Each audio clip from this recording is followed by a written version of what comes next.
ನಾವು ನಿನ್ನೆ ಮೊಬೈಲ್ ಕಾ ಬೋಲ್ಬಾಲ್ ಈ ಪಾಠದ ಬಗ್ಗೆ ಕೆಲವಷ್ಟು ವಿಚಾರಗಳನ್ನು ತಿಳ್ಕೊಂಡ್ರು. ಅದಾದ ಮೇಲೆ ಅದರ ಮುಂದುವರೆದ ಭಾಗವಾಗಿ ಇನ್ನಷ್ಟು ಕೆಲವಷ್ಟು ವಿಚಾರಗಳಿವೆ. ಏಕೆಂದ್ರೆ ಮಕ್ಕಳೇ, ನಿಮ್ಗೆಲ್ಲ ಗೊತ್ತು ಇವತ್ತು ಸಮೂಹ ಮಾಧ್ಯಮಗಳ ಪಾತ್ರ ಏನು ಅನ್ನೋದು. ಸಮೂಹ ಮಾಧ್ಯಮಗಳು ಇಲ್ಲ ಅಂದ್ರೆ ಇವತ್ತು ನಾವೇ ಇಲ್ಲ ಅನ್ನೋ ರೀತಿಯಲ್ಲಿ ಆಗಿಬಿಟ್ಟಿದೆ. ಯಾಕೆಂದ್ರೆ ಪ್ರತಿಯೊಬ್ಬರಿಗೂ ಸಹ ಸಮೂಹ ಮಾಧ್ಯಮದ ಅವಶ್ಯಕತೆ ಜಾಸ್ತಿ ಆಗಿದೆ. ನಾವು ವಿಚಾರಗಳನ್ನು ಹಂಚಿಕೊಳ್ಳೋದಕ್ಕೆ, ವಿಚಾರಗಳನ್ನ ಹೇಳೋದಕ್ಕೆ, ಇನ್ನೊಬ್ಬರಿಗೆ ತಲುಪಿಸೋದಕ್ಕೆ ಇವತ್ತು ಸಮೂಹ ಮಾಧ್ಯಮಗಳು ಬಹಳ ಅವಶ್ಯಕತೆ ಇದೆ. ಹಾಗಾಗಿ ಇಂತಹ ಸಮೂಹ ಮಾಧ್ಯಮಗಳ ಪಾತ್ರ ಇವತ್ತು ಮನುಷ್ಯರಿಗೆ ಬಹಳ ಅವಶ್ಯಕತೆ ಆಗಿದೆ. ಸಮೂಹ ಮಾಧ್ಯಮ ಅಂದ್ರೆ ಕೇವಲ ಮೊಬೈಲ್, ಕಂಪ್ಯೂಟರ್ ಅಷ್ಟೇ ಅಲ್ಲ. ಪತ್ರದಿಂದ ಹಿಡ್ಕೊಂಡು ಟೆಲಿಫೋನ್ ಇರ್ಬೋದು, ಟೆಲಿವಿಷನ್ ಇರ್ಬೋದು, ಇವು ಸಹ ಸಮೂಹ ಮಾಧ್ಯಮಗಳು. ಇಂತಹ ಸಮೂಹ ಮಾಧ್ಯಮಗಳ ಪಾತ್ರ ಅತ್ಯಂತ ಮಹತ್ವಪೂರ್ಣವಾದದ್ದು.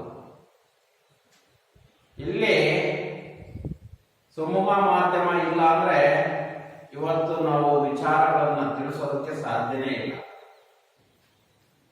ಆಗಿನ ಕಾಲದಲ್ಲಿ ಕಬೂತರಿನ ಮೂಲಕ ಸಂದೇಶಗಳನ್ನು ಕಳಿಸ್ತಾ ಇದ್ರು ರಾಜ ಮಹಾರಾಜರು. ಇವತ್ತು ಹತ್ತು ರೀತಿಯ ಸಂದೇಶಗಳನ್ನು ಕಳಿಸೋದಕ್ಕೆ ಅನೇಕ ಮಾಧ್ಯಮಗಳು ಬಂದವು. ಆದ್ರೆ ನಾವೇನ್ ಮಾಡಿದ್ರೆ ಹಳೇದು ಬರ್ತಿದ್ದು ಹೊಸದು ಬರ್ತಿದ್ದಂಗೆ ಹಳೇದನ್ನೆಲ್ಲ ಮರೆಯೋದಕ್ಕೆ ಪ್ರಾರಂಭ ಮಾಡಿದ್ವಿ. ಇಲ್ಲಿ ಅದನ್ನೇ ಹೇಳಿರೋದು. ಮೊದಲು ಪತ್ರವನ್ನ ಬರೀತಾ ಇತ್ತು. ಪತ್ರವನ್ನ ಬರೆಯುವಂತಹ ಸಂದರ್ಭದಲ್ಲಿ ಒಂದು ಪತ್ರ ಬರೆದ್ರೆ ಕನಿಷ್ಠ 3 ರಿಂದ 4 ದಿನಗಳವರೆಗೆ ಟೈಮ್ ಅನ್ನು ತಾಳ್ತಾ ಇತ್ತು, ಒಂದ್ ಕಡೆ ಜಾಗದಿಂದ ಇನ್ನೊಂದು ಜಾಗಕ್ಕೆ ಹೋಗಕ್ಕೆ. ಆ ರೀತಿಯಲ್ಲಿ ಬಹಳ ನಿಧಾನಗತಿಯಲ್ಲಿ ಹೋಗ್ತಾ ಇತ್ತು. ಅದಾದ್ಮೇಲೆ ಟೆಲಿಫೋನ್ ಬಂತು. ಆಗ ಪತ್ರಕ್ಕೆ ಬೆಲೆ ಕಡಿಮೆ ಆಯಿತು. ಟೆಲಿಫೋನ್ ಬಂದಾದ್ಮೇಲೆ ಪತ್ರದ ಬೆಲೆ ಕಡಿಮೆ ಆಯಿತು.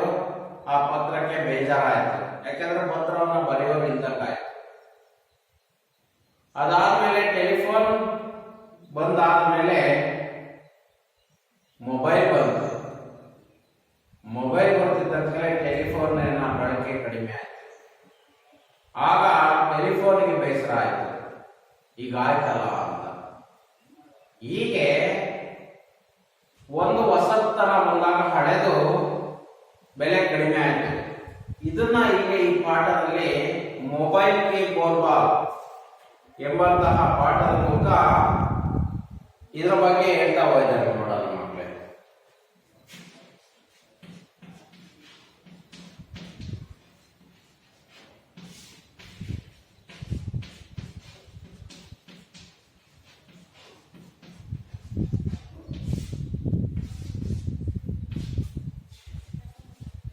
ಮೊಬೈಲ್ ಕಿ ಬೋಲ್ಬಾಲ್. ಹಾಗಾದ್ರೆ ಮೊಬೈಲ್ ಕಿ ಬೋಲ್ಬಾಲ್ ನ ಕ್ಷೇತ್ರ ಏನು, ಅದರ ಮಹತ್ವ ಏನು ಅನ್ನುವಂಥದ್ದು ನಮಗೆ ಗೊತ್ತಾಗುತ್ತೆ. ಇವತ್ತು ಮೊಬೈಲ್ ಬಂದಿರೋದ್ರಿಂದ ಟೆಲಿಫೋನ್ ಅನ್ನ ಬಳಕೆ ಮಾಡುವಂತವ್ರ ಸಂಖ್ಯೆ ಕಡಿಮೆ ಆಯಿತು. ಆ ಬಳಕೆಯನ್ನ ಕಡಿಮೆ ಮಾಡೋದ್ರಿಂದ ಟೆಲಿಫೋನ್ಗೆ ಬಹಳ ಬೇಸರವಾಯಿತು. ಅದು ಇದ್ದ ಜಾಗದಲ್ಲೇ ಇರಬೇಕಾಯ್ತು. ಅದರ ಧೂಳನ್ನು ಸಹ ಹೊಸವರು ಯಾರು ಇದ್ದಂಗಾಯ್ತು. ಈ ಪರಿಸ್ಥಿತಿಯನ್ನು ನೋಡಿ ಅದಕ್ಕೆ ಬಹಳ ಬೇಜಾರಾಯಿತು. ಮುಂದೆ ನೋಡೋಣ ಮಕ್ಕಳೇ. मेरे प्यारे दोस्त, तुमने सच कहा, समग्र सदा साथ समय सदा एक समान नहीं रहता। एक मीठी व प्यारी सुरीली सी आवाज सुनकर दोनों चौंक उठे। और अपने चारों ओर देखने लगे। दोनों एक साथ, अरे यहाँ आवाज तो दादी के बक्से से आ रही है। दोनों बक्स खोलते हैं तो वहां पर पड़ी बहुत पुरानी चिट्ठी को देखकर चौंक जाते हैं। चिट्ठी, मेरे प्यारे ट्रिंग ट्रिंग, जो स्थिति आज तुम्हारी है उसे मैंने भी भुगता है। अफसोस करते हुए टेलीफोन, वो कैसे? चिट्ठी, हाय, एक दिन थे जब मेरे अंदर गुलाब की पत्तियां रखकर प्रेमी प्रेमिका एक दूसरे को भेजते थे। यदि मुझे पहुंचाने में कुछ देरी हो जाती तो लोगों की बेचैना बढ़ जाती थी, पर तुम जब उसे आए वो तो लोगों लिखने ही भूल गए। सब तुम पर ही पिटर पिटर करने लगे।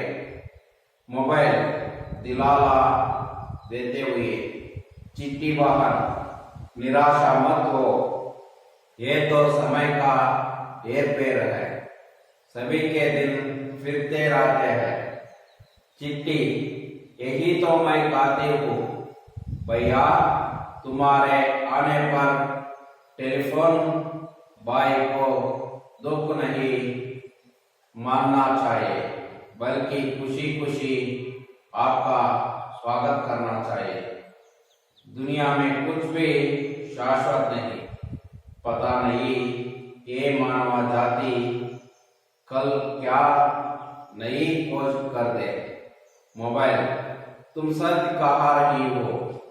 अब जो नए मोबाइल की खोज की जा रही है उसमें बात करने वालों व सुनने वाले एक दूसरे को देख भी सकते हैं। चिट्ठी, मुस्कुराते हुए, इसलिए मैं तो यही कहती हूँ, जो मिल जाए, जितना मिल जाए उसी में खुश रहना सीखो। मोबाइल और चिट्ठी की बातें सुनकर टेलीफोन ने अपनी स्थिति को समझा और मुस्कुराकर दोनों को गले लगा लिया। जैसे ही गले मिले तो मोबाइल पर रिंगटोन बजा उठी। जिंदगी एक सफर है सुहाना, यहाँ कल क्या वो किसी ने जाना। धीरे धीरे पल गिरता है। मंच पर नाटक करते समय अध्यापक की सहायता से टेलीफोन, मोबाइल व चिट्ठी के पहचाना चिन्ह चार्ट बता ले। सुरेखा शर्मा शांति जी का जन्म 11 अगस्त 1956 को सफेदा हरियाणा में हुआ। इनकी हिंदी में MA B.Ed की शिक्षा हुई है। ये हरियाणा प्रादेशिक हिंदी साहित्य सम्मेलन प्रयाग की संयुक्त मंत्री और अखिल भारतीय साहित्य परिषद की सदस्य रहे हैं। इनकी प्रमुख रचनाएं हैं रिश्तों का एहसास, बाल कविता संग्रह, नन्ही कोपला, बाल एकांकी संग्रह आदि। अखिल भारतीय साहित्य परिषद भोपाल, गुजरात, हरियाणा अन्य कई संस्थाओं से वे पुरस्कार प्राप्त कर चुकी है। ओके, बोल के हाँ मैं एक्सप्लेन।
ಈಗ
ನೋಡಿ ಮಕ್ಕಳೇ,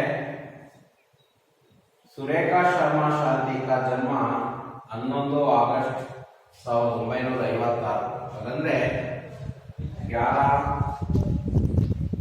अगस्त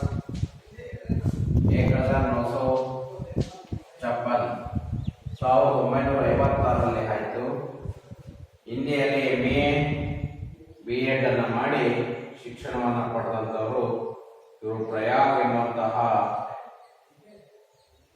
ಹರಿಯಾಣದ ಪ್ರಾದೇಶಿಕ ಹಿಂದಿ ಸಾಹಿತ್ಯ ಸಮ್ಮೇಳನದ ಸಂಯುಕ್ತ ಮಂತ್ರಿ, ಅಖಿಲ ಭಾರತೀಯ ಸಾಹಿತ್ಯ ಪರಿಷತ್ತಿನ ಸದಸ್ಯರಾಗಿ ಸಹ ಕೆಲಸವನ್ನ ಮಾಡಿದರು. ಇವರು ಅನೇಕ ರಚನಾಯಗಳನ್ನ ಮಾಡಿದರು. ಇಲ್ಲಿ ಆ ರಚನಾಯಗಳನ್ನ ಕೊಡಲಾಗಿದೆ ಮಕ್ಕಳೇ. ಯಾವಂದ್ರೆ ರಿಸ್ತೋಂ ಕಾ ಆಸಾಸ್, ಬಾಲ ಕವಿತಾ ಸಂಗ್ರಹ, ನನ್ನಿ ಕೋಪಲ, ಬಾಲ ಏಕಾಂಕಿ ಸಂಗ್ರಹ ಹಾಗೆ ಇನ್ನೂ ಮುಂತಾದವುಗಳನ್ನ ರಚನೆಯನ್ನ ಮಾಡಿದರು. ಅವರು ಮೊಬೈಲ್ ಕಿ ಬೋರ್ವಾಲ್ ಪಾಠದಲ್ಲಿ ಮೊಬೈಲಿನ ಚರಿತ್ರೆಯನ್ನ ಹೇಳ್ತಾ ಇದ್ದಾರೆ. ಮೊಬೈಲ್ ಬಂದಿತ್ತು, ಹಾಗಾಗಿ ಟೆಲಿಫೋನಿನ ಬೆಲೆ ಕಡಿಮೆ ಆಯಿತು. ಹೀಗೆ ಟೆಲಿಫೋನಿನ ಬಗ್ಗೆ ಹೇಳಾದ್ಮೇಲೆ ನೆಕ್ಸ್ಟ್ ಅವ್ರ ಅಣ್ಣ ಇನ್ನೊಬ್ಬ ಇದ್ದ, ಅವನೇ ಚಿಟ್ಟಿ ಪತ್ರ.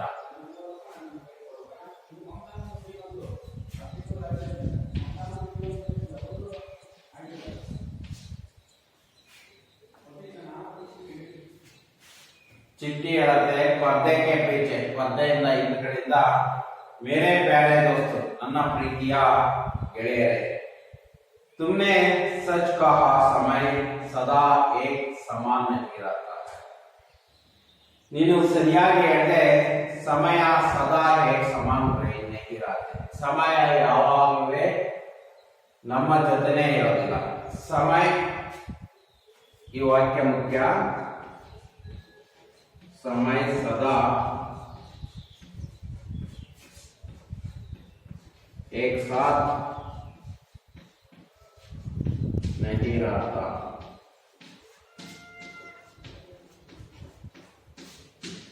ಸಮಯ ಯಾವಾಗಲೂ ಸಹ ಜೊತೆಯಲ್ಲಿ ಇರೋದಿಲ್ಲ ಅಂತ ಹೇಳ್ತಾರೆ. एक मीठी और प्यारी सुराली से आवाज सुनकर दोनों चौंक उठे. ಒಂದು ಮಧುರವಾದಂತಹ ಮತ್ತು ಪ್ರೀತಿಯಿಂದ ತುಂಬಿರುವಂತಹ ಶಬ್ದವನ್ನ ಕೇಳಿಬಿಟ್ಟು ಆಶ್ಚರ್ಯವಾಯಿತು. ಅವರು अपने चारों ओर देखने लगे. ನಾಲ್ಕು ಕಡೆ ನೋಡ್ತಾರೆ, ಯಾರು ಈ ರೀತಿಯ ಶಬ್ದ ಬಂತು ಅಂತ. ಟೆಲಿಫೋನ್ ಮತ್ತು ಮೊಬೈಲ್ ನೋಡ್ತಾರೆ, ಯಾರು ಈ ರೀತಿಯ ಶಬ್ದ ಬಂತು, ಯಾರು ಮಾತಾಡಿದ್ದು ಅಂತ. ದೋನೋ ಏಕ್ ಸಾಥ್, ಇಬ್ರು ಅಂದ್ರೆ ಟೆಲಿಫೋನ್ ಮತ್ತು ಮೊಬೈಲ್. ಅರೆ ಯಹಾ ಆವಾಜ್ ತೋ ದಾದಿ ಕೆ ಬಾಕ್ಸ್ ಸೆ ಆ ರಹಿ ಹೈ.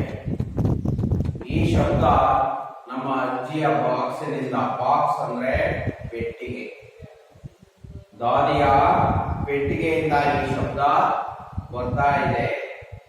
ದೋನೋ ಬಾಕ್ಸ್ खोलते हैं, ಇಬ್ರು ಬಾಕ್ಸ್ ಅನ್ನ ತೆರೀತಾರೆ. तो वहां पर पड़ी बहुत पुरानी चिट्ठी को देखकर चौंक जाते हैं. ಅಲ್ಲಿ ಬಿದ್ದಂತಹ ಪುರಾಣ ಅಂದ್ರೆ ಪ್ರಾಚೀನ,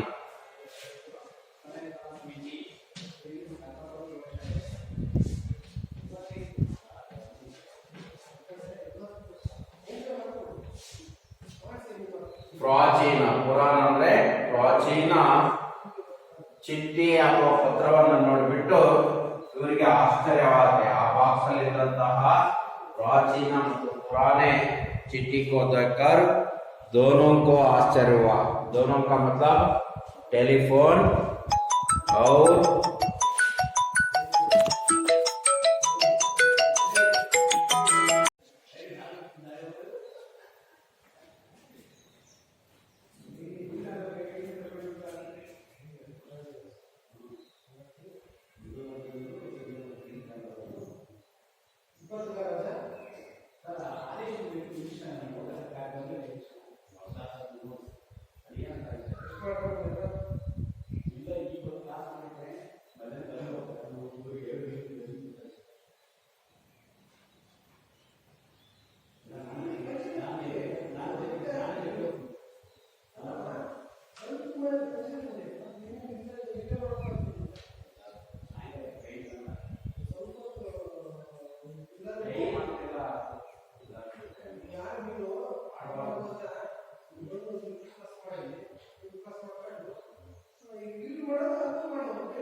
ಟೆಲಿಫೋನ್ ಮತ್ತೆ ಮೊಬೈಲ್ ಎರಡೂ ಸಹ ಇದರ ಮಾತನ್ನ ಕೇಳಿ ಆಶ್ಚರ್ಯ ಕೊಡ್ತವೆ. ಹಾಗಾಗಿ ಆಮೇಲೆ ಮುಂದೆ ಏನಾಯ್ತು ಅಂದ್ರೆ ಮಕ್ಕಳೇ, चिट्ठी आते मेरे प्यारे ट्रिंग ट्रिंग जो स्थिति आज तुम्हारी है. ನನ್ನ ಪ್ರೀತಿಯ ಟ್ರಿಂಗ್ ಟ್ರಿಂಗ್ जो स्थिति आज तुम्हारे है. ಇವತ್ತು ಆ ಸ್ಥಿತಿ आज ಇವತ್ತು तुम्हारे है ನಿಮ್ಮದು. उसे मैंने भी भुगता है.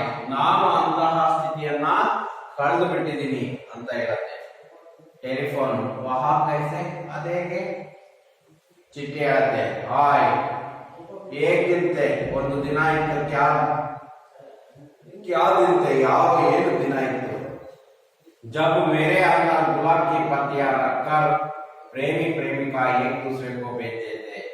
ಏನಂದ್ರೆ ಮೇರೆ ಅಂದರ್ ನನ್ನ ಒಳಗಡೆ ಗುಲಾಬಿ ಪತ್ಯ ಗುಲಾಬಿನ ಎಲೆಗಳನ್ನ ಇಟ್ಟುಬಿಟ್ಟು ಪ್ರೇಮಿ ಪ್ರೇಮಿಕಾ ಪ್ರೇಮಿಗಳು ಏಕ್ ದೂಸರೆಗೋ ಬೇಚಾತ ಒಬ್ರು ಇನ್ನೊಬ್ಬರಿಗೆ ಕಳಿಸ್ತಿದ್ರು. ಅದಂದ್ರೆ ಪತ್ರದ ಒಳಗೆ ಗುಲಾಬಿ ಹೂಗಳನ್ನ ಇಟ್ಟು ಪ್ರೇಮಿ ಪ್ರೇಮಿಕಾ ಅವರು ಸಂದೇಶಗಳನ್ನ ಮತ್ತೆ ಅದರ ಜೊತೆಲಿ ವಿಷಯಗಳನ್ನ ಕಳಿಸ್ತಿದ್ರು. यदि मुझे पहुंचाने में कुछ देर हो जाती तो लोगों की बेचैनी बढ़ जाती है. ಏನಂದ್ರೆ ನಾನು ಒಂದು ವೇಳೆ ತಲುಪೋದು ಲೇಟ್ ಆದ್ರೆ ಜನಗಳ ಉಸಿರಾಟನೆ ಹೆಚ್ಚಾಗ್ತಾ ಇತ್ತು.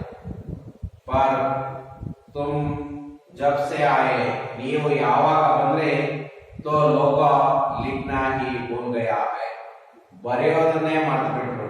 ನೀವು ಬರ್ತಿದ್ದಕ್ಕಲೇ ಬರೆಯೋದನ್ನು ಸಹ ಮರೆತುಬಿಟ್ರು. सब तुम पर पिटर पिटर करने लगे हैं. ಎಲ್ಲರೂ ನಿಮ್ಮ ಹಿಂದೆ ತಿರುಗೋದಕ್ಕೆ ಪ್ರಾರಂಭವನ್ನ ಮಾಡಿ. ಮೊಬೈಲ್ दिलाला देते हुए चिट्ठी बहान निराशा मत हो, ನಿರಾಶರಾಗಬೇಡಿ. ये तो समय का ಏರ್ಪೇರ್ है, ಇದು ಸಮಯದ ಏರ್ಪೇರ್. सभी के दिन फिरते रहते हैं, ಎಲ್ಲ सभी दिन के दिन फिरते रहते हैं, ಎಲ್ಲ ದಿನ में ಸುತ್ತಾಡ್ತಾ ಇರ್ತಾರೆ. ಚಿಟ್ಟಿ यही तो मैं कहती हूँ, ಇದನ್ನೇ ನಾನು ಹೇಳ್ತಿರೋದು. भैया तुम्हारे आने पर टेलीफोन बॉय को दुख नहीं मानना चाहिए. ನೀನು ಬಂದ ಮೇಲೆ ಟೆಲಿಫೋನಿನ ದುಃಖವನ್ನು ನೋಡಕ್ಕಾಗ್ತಾ ಇಲ್ಲ. बल्कि खुशी खुशी आपका स्वागत करना चाहिए. ಅಲ್ಲದೆ ನಾವು ಖುಷಿ ಖುಷಿಯಿಂದ ಸ್ವಾಗತವನ್ನು ಮಾಡಬೇಕು. दुनिया में कुछ भी शाश्वत नहीं है. ಪ್ರಪಂಚದಲ್ಲಿ ಯಾವುದೂ ಸಹ ಶಾಶ್ವತ ಇಲ್ಲ. पता नहीं ये मानव जाति कल क्या नहीं खोज व्रत कर दे. पता नहीं ಗೊತ್ತಿಲ್ಲ ಏ ಮಾನವ ಜಾತಿ, ಇಂತಹ ಮಾನವ ಜಾತಿ ನಾಳೆ ಹೊಸದಾಗಿ ಏನನ್ನ ಆವಿಷ್ಕಾರ ಮಾಡುತ್ತೆ ಅನ್ನೋದು ಗೊತ್ತಿಲ್ಲ. ಹಾಗಾಗಿ ಇವತ್ತು ಇದನ್ನ ಕಂಡುಹಿಡಿದಿದ್ದಾರೆ. ಮುಂದೊಂದು ದಿನ ಮೊಬೈಲಿನ ಜಾಗದಲ್ಲಿ ಬೇರೆ ಯಾವುದೇ ಒಂದು ಹೊಸದಾಗಿ ಆವಿಷ್ಕಾರವನ್ನ ಮಾಡಿದಂತಹ ವಸ್ತು ಬರ್ಬೋದು. ಹಾಗಾಗಿ ಯಾವುದೂ ಸಹ ಶಾಶ್ವತ ಅಲ್ಲ ಅಂತ ಹೇಳ್ತಾ ಇದ್ದಾರೆ. ಅದಕ್ಕೆ ಇದು ಚಿಟ್ಟಿ ಟೆಲಿಫೋನ್ಗೆ ಸಮಾಧಾನವನ್ನ ಮಾಡುವಂತಹ ಮಾತನ್ನ ಹೇಳ್ತಾ ಇದೆ. ಮೊಬೈಲ್ ಹೇಳಿದಾಗ ತುಮ್ ಸತ್ಯ ಕಹ ರಹಿ ಹೋ, ನೀನು ಸತ್ಯವನ್ನ ಹೇಳ್ತಿದ್ದೀಯಾ. अब जो नए मोबाइल की खोज की जा रही है, ಇವತ್ತು ಹೊಸ ಹೊಸ ಮೊಬೈಲ್ಗಳನ್ನ ಕಂಡುಹಿಡಿಯುವಂತಹ ಕಾಲ ಬಂದಿದೆ. ಹೊಸ ಹೊಸ ಮೊಬೈಲ್ಗಳನ್ನ ಕಂಡುಹಿಡಿತಾ ಇದ್ದಾರೆ ಇವತ್ತು. ಹಾಗಾಗಿ ನನ್ನನ್ನು ಸಹ ಪ್ರೀತಿಸಿ ಮುಂದೊಂದು ದಿನ ಒಳ್ಳೆಯ ಆವಿಷ್ಕಾರವನ್ನು ಮಾಡಿದಂತ ವಸ್ತು ಬರ್ಬೋದು. उसमें बात करने वाला सुनने वाला एक दूसरे को देख भी सकते हैं. ಅದರಲ್ಲಿ ಹೊಸ ಹೊಸ ಮೊಬೈಲ್ ಅನ್ನ ನೋಡಿದಾರಲ್ಲ, ಕಂಡುಹಿಡಿದಿದಾರಲ್ಲ, ಅದರಲ್ಲಿ ಒಬ್ರು ಇನ್ನೊಬ್ರು ನೋಡಿ ಮಾತನಾಡುವಂತಹ ದೃಶ್ಯಗಳನ್ನ ನೋಡುವಂತಹ ದೃಶ್ಯಗಳು ನೋಡುವಂತಹ ವಸ್ತುಗಳು ಸಹ ಮೊಬೈಲ್ಗಳು ಸಹ ಬಂದಿದ್ದಾವೆ. ಒಬ್ರು ಇನ್ನೊಬ್ಬರನ್ನ ನೋಡಲೂಬಹುದು ಅಂತ ಮೊಬೈಲ್ ಹೇಳುತ್ತೆ. ಯಾಕಂದ್ರೆ ಇವತ್ತು ನನ್ನ ಸ್ಥಾನವನ್ನು ಸಹ ಕಿತ್ಕೊಂಡು ಅಂತಹ ಮೊಬೈಲ್ಗಳು ಒಬ್ರು ಇನ್ನೊಬ್ರು ನೋಡುವಂತಹ ಮೊಬೈಲ್ಗಳು ಸಹ ಇವತ್ತು ಬಂದ್ಬಿಟ್ಟಿದಾವೆ. ಅಂತಹ ಮೊಬೈಲ್ಗಳು ಬಂದಿದ್ದಾವೆ. ಅದಾದ್ಮೇಲೆ ಚಿಟ್ಟಿ ಹೇಳತ್ತೆ ಪುಕಾರ್ತೇವೆ ಕೂಗುತ್ತಾ, ಇಸಿಲೇ ಮೈ ತೋ ಯಹಿ ಕಾತಾ ಹೂ, ಇದರಿಂದಲೇ ನಾನು ಇದನ್ನ ಹೇಳ್ತಾ ಇರೋದು. ತೋ ಮಿಲ್ ಜಾಯೆ ಜಿತ್ನಾ ಮಿಲ್ ಜಾಯೆ ಉಸಿ ಮೇ ಖುಷ್ ರಹನಾ ಚಾಹಿಯೆ. ಸಿಗತ್ತೆ, ಎಷ್ಟು ಸಿಗತ್ತೆ ಅಷ್ಟರಲ್ಲಿ ನಾವು ಖುಷಿಯಿಂದಿರೋಣ. ಏನು ಸಿಗತ್ತೆ ಅದರಲ್ಲಿ ನಾವು ಖುಷಿಯಿಂದಿರೋಣ. ಎಷ್ಟು ಸಿಗತ್ತೆ, ಎಷ್ಟಾದ್ರೂ ಸಿಗಲಿ, ಆ ಸಿಗೋದ್ರಲ್ಲೇ ನಾವು ಖುಷಿಯಿಂದ ಇರೋಣ. ಹಾಗಾಗಿ ಎಷ್ಟು ಏನು ಸಿಗತ್ತೆ ಅದರಲ್ಲೇ ನಾವು ಖುಷಿಯಿಂದ ಇರೋಣ ಅಂತ ಹೇಳುತ್ತೆ ಚಿಟ್ಟಿ. मोबाइल और चिट्ठी की बातें सुनकर टेलीफोन ने अपनी स्थिति को समाया और मुस्कुरा कर दोनों को गले में लग लिया है. ಮೊಬೈಲ್ ಮತ್ತೆ ಚಿಟ್ಟಿಯ ಮಾತನ್ನ ಕೇಳಾದ ಮೇಲೆ ಟೆಲಿಫೋನ್ ತನ್ನ ಸ್ಥಿತಿಯನ್ನ ಅರ್ಥ ಮಾಡಿಕೊಂಡು ಮುಗುಳ್ನ ಅರ್ಥ ಇಬ್ರುವೇನ ಗಲೆ ಲಗಾಲಿಯ ಇಬ್ರುನುವೆ ಹಪ್ಪಿಕೊಳ್ಳತ್ತೆ. ಹಾಗಂದ್ರೆ ಮಕ್ಕಳೇ ಏನ್ ಮಾಡತ್ತೆ, ಆಗ ಟೆಲಿಫೋನ್ಗೆ ಅರ್ಥ ಆಯ್ತು ಇನ್ನೊಂದು ದಿನ ಇನ್ನೊಂದು ಆವಿಷ್ಕಾರ ಮಾಡಿದ್ರೆ ಮೊಬೈಲ್ಗೆ ಈ ಪರಿಸ್ಥಿತಿ ಬರತ್ತೆ, ಚಿಟ್ಟಿಗೆ ನನಗೆ ಬಂದಿರುವಂತಹ ಪರಿಸ್ಥಿತಿ ಅಂತ ಹೇಳಿ ಅದೇನ್ ಮಾಡ್ತಂದ್ರೆ ಇಬ್ರುನುವೆ ಗಲೆ ಲಗಾಲಿಯ. ಇಬ್ರು ಅಂದ್ರೆ ಪತ್ರ ಮತ್ತು ಯಾವುದನ್ನ ಪತ್ರ ಮತ್ತು ಮೊಬೈಲ್ ಅನ್ನ ಗಲೆ ಲಗಾಲಿಯ ಮುಗುಳ್ನ ಗೊತ್ತಾ ಹಪ್ಪಿಕೊಳ್ಳತ್ತೆ. ಹಾಗಾಗಿ ಅದಾದ ಮೇಲೆ ನೆಕ್ಸ್ಟ್ जैसे ही गले मिले तो मोबाइल पर रिंगटोन बजा उठी. ಆಗ ಅದೇ ಸರಿಯಾಗಿದ್ದ ಸಮಯಕ್ಕೆ ಗಲೆ ಮಿಲ್ಕಾಯಿತು. ಇಬ್ರು ಒಪ್ಪಿಕೊಂಡಂತ ಸಮಯದಲ್ಲಿ ಮೊಬೈಲ್ ಅಲ್ಲಿ ಒಂದು ರಿಂಗ್ ಟೋನ್ ಬರುತ್ತೆ. ಏನಂತ ಅಂದ್ರೆ ಜಿಂದಗಿ ಇಕ್ ಸಫರ್ ಹೈ ಸುಹಾನ, ಜೀವನ ಅನ್ನುವಂಥದ್ದು ಸುಂದರ. ಯಹ ಕಲ್ ಕ್ಯಾ ಹೋ ಕಿಸ್ನೆ ಕೋ ಜಾನ ಹೈ, ನಾಳೆ ಏನಾಗತ್ತೆ ಅನ್ನೋದು ಯಾರಿಗೆ ಗೊತ್ತು. ಇವತ್ತು ಜೀವನ ಅನ್ನುವಂಥದ್ದು ಒಂದು ಪ್ರಯಾಣ ಇದ್ದಾಗೆ, ಆದ್ರೆ ಅದೊಂದು ಸುಂದರವಾದ ಪ್ರಯಾಣ. ನಾಳೆ ಏನಾಗುತ್ತೋ ಗೊತ್ತಿಲ್ಲ. ಇವತ್ತಿನ ಪ್ರಯಾಣದಲ್ಲಿ ನಾವೆಲ್ಲರೂ ಚೆನ್ನಾಗಿ ಖುಷಿಯಿಂದ ಇರೋಣ. ನಾಳೆ ಕಲ್ ಕ್ಯಾವೋ ಜಾನ ಕಿಸ್ನೆ ಜಾನ ಹೈ, ನಾಳೆ ಏನಾಗುತ್ತೆ ಅನ್ನೋದು ನಮಗೆ ಯಾರಿಗೂ ಸಹ ಗೊತ್ತಿಲ್ಲ. ಹಾಗಾಗಿ ಇವತ್ತಿನ ಬಗ್ಗೆ ನಾವು ಖುಷಿಯನ್ನ ಕೊಡ್ತಾ ಹೋಗೋಣ. ಇರುವಂತಹ ಸುಖವನ್ನ ಭಾಗ್ಯವನ್ನ ನೆನೆದುಕೊಂಡು ಇವತ್ತು ನಾವು ಖುಷಿಯಿಂದ ಇರೋಣ ಅಂತ ರಿಂಗ್ಟೋನ್ ಬರುತ್ತೆ. ಧೀರೆ ಧೀರೆ ಪರ್ಗಿರ್ತಾ ಹೈ, ನಿಧಾನವಾಗಿ ಪರ್ದೆ ಬೀಳತ್ತೆ. ಮಂಚ ಪರ್ ನಾಟಕ ಕರ್ತೆ ಸಮಯ, ವೇದಿಕೆಯ ಮೇಲೆ ನಾಟಕವನ್ನು ಮಾಡುವಂತ ಸಮಯದಲ್ಲಿ ಸಮಗ್ರ ಅಧ್ಯಾಪಕಿ ಸಹಾಯತಾ ಸೆ, ಎಲ್ಲ ಶಿಕ್ಷಕರ ಸಹಾಯದಿಂದ ಟೆಲಿಫೋನ್, ಮೊಬೈಲ್ और चिट्ठी की ಪಹಚಾನ, ಪತ್ರದ ಗುರುತಿಸುವಿಕೆಯಿಂದ ಚಿನ್ನ ಹಾರ್ಟ್ ಬನಾಗೆ, ಆ ಹಾರ್ಟ್ಗಳನ್ನ ಮಾಡಿದ್ರು ಅನ್ನೋದು ಗೊತ್ತಾಗುತ್ತೆ. ಅಲ್ಲಿಗೆ ಮುಗೀತು ಮಕ್ಕಳೇ. ನೀವೆಲ್ಲರೂ ಈ ಪಾಠದ ನೋಟ್ಸ್ ಅನ್ನ ತಯಾರು ಮಾಡ್ಕೊಳ್ಳಿ. ತಯಾರು ಮಾಡ್ಕೊಂಡು ನೋಟ್ಸ್ ಅನ್ನ ಕ್ವಶನ್ ಆನ್ಸರ್ ಪಡೆದುಕೊಳ್ಳಿ. ಇದಾದ ಮೇಲೆ ನಾವು ಘಟಕ ಪರೀಕ್ಷೆಯನ್ನ ಕೊಡ್ತೀವಿ. ಆ ಘಟಕ ಪರೀಕ್ಷೆಯನ್ನ ಬರೆಯೋದಕ್ಕೆ ನೀವೆಲ್ಲರೂ ಸಹ ತಯಾರಾಗಿ ಘಟಕ ಪರೀಕ್ಷೆಯನ್ನ ಬರೀಬೇಕಾಗುತ್ತೆ. ಹಾಗಾಗಿ ಇವತ್ತೇ ಇದರ ನೋಟ್ಸ್ ಅನ್ನ ತಯಾರು ಮಾಡ್ತೀವಿ ಅಂತ ಹೇಳ್ತಾ ಈ ಪಾಠಕ್ಕೆ ವಿರಾಮವನ್ನ ಹೇಳ್ತಾ ಇದ್ದೀನಿ.